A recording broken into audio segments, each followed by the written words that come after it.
Il est 8h30, Patrick Cohen. Voici la revue de presse, Marion Lagardère. Bonjour Marion. Bonjour Patrick, bonjour à tous. Et dans la presse ce matin, le temps de la clarification. Oui, parce qu'à vrai dire, malgré les cris d'orfraie, le transfert politique d'hier n'a pas surpris grand monde.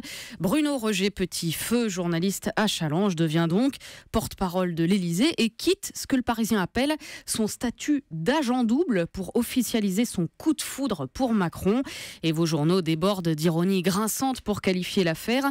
Porte-parole enfin officielle pour l'humanité, Macron adopte un labrador et un chien de garde, tranche Marianne. Une violence dans la titraille qui semble trahir l'angoisse de la profession vis-à-vis d'un phénomène qui n'est pourtant pas nouveau.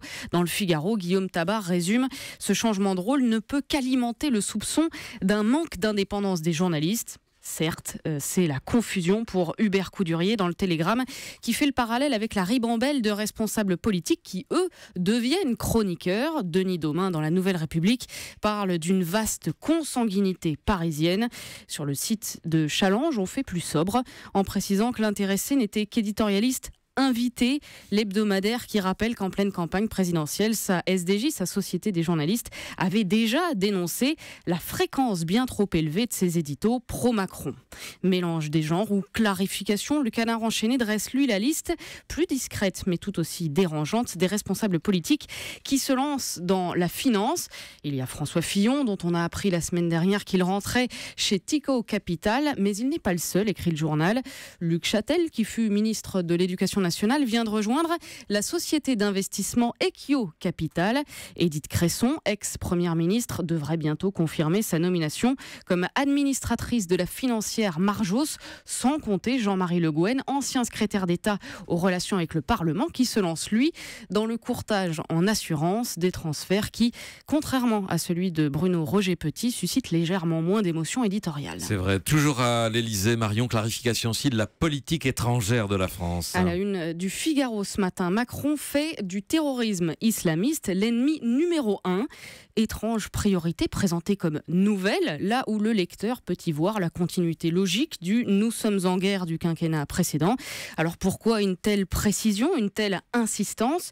On se souvient, écrit Jean-François Laville dans l'Est éclair, de nombreux responsables politiques réagissant à la suite de certains attentats sans même citer le mot terrorisme, encore moins islamiste. Or, il se trouve que parmi ces responsables politiques, le dernier en date est Emmanuel Macron. Le 17 août, son compte Twitter a subi une déferlante de commentaires rageux après son tweet de soutien aux victimes de la tragique attaque de Barcelone. Pêle-mêle, sympathisant FN, élu républicain et militant PS spécialisé dans la traque de l'islamo-gauchisme, l'accusait de refuser de nommer l'évidence, précisément le terrorisme islamiste. Politique étrangère donc, ou politique intérieure, le républicain lorrain note que dans cette même conférence, Macron vise Mélenchon via le Venezuela. Le président qui a qualifié hier le régime de Nicolas Maduro de dictature, ajoutant ne pas comprendre comment certains ont pu être aussi complaisant, une conférence pour laquelle Patrick Appelmuller dans l'Humanité regrette les silences d'Emmanuel Macron. Aucun mot pour défendre Salah Hamouri, jeune franco-palestinien en détention administrative en Israël, dit-il, et rien non plus pour notre confrère Lou Bureau, reporter emprisonné en Turquie pour avoir fait son métier. Pendant ce temps, en Allemagne, nul besoin d'exercice de clarification pour Angela Merkel qui marche sur les eaux. Totalement. À 3 semaines des élections législatives, Merkel semble indétrônable, écrit La Croix. La candidate tient sa force de la solidité économique du pays, mais aussi de son talent pour esquiver les attaques, notamment celles sur l'injustice sociale du modèle allemand. Reportage sur le quotidien des retraités outre-Rhin. 3 fois par semaine, Karl-Heinz doit se lever aux aurores à 69 ans. Ce Berlinois se rend encore au travail dans une petite entreprise où il gère la comptabilité.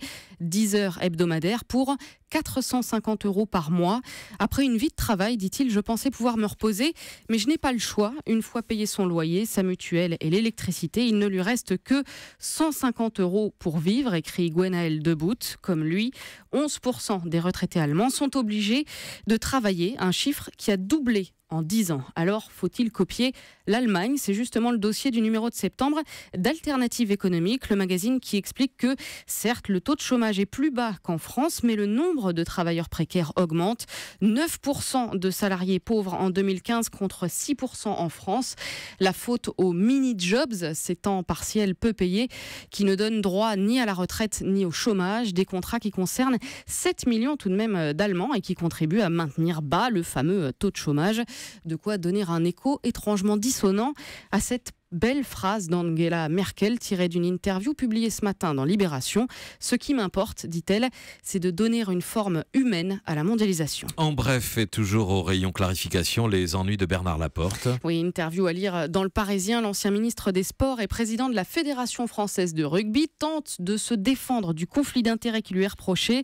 L'équipe essaye de vulgariser avec un schéma fait de flèches rouges et noires reliant les principaux protagonistes et les démissionnaires. En jeu, la signature d'un juteux contrat d'image en échange d'annulation de sanctions contre le club de Montpellier. Clarification aussi pour Robert Hue qui annonce sa retraite politique. L'ancien dirigeant communiste publie une tribune sur le Huffington Post. Il faut savoir partir, écrit celui qui a semble-t-il du mal puisqu'il avait déjà annoncé sa retraite politique. C'est la deuxième fois. Oui, et c'était en mai 2016, en témoigne un article d'Éric Acman que j'ai retrouvé qui est toujours en ligne sur le site du Parisien. Ouais. Savoir partir donc et clarifier les choses. Pour conclure, on peut citer cette interview d'un autre retraité de la politique dans l'Express, Luc Ferry. Quelle est votre plus grande passion? Demande l'hebdomadaire.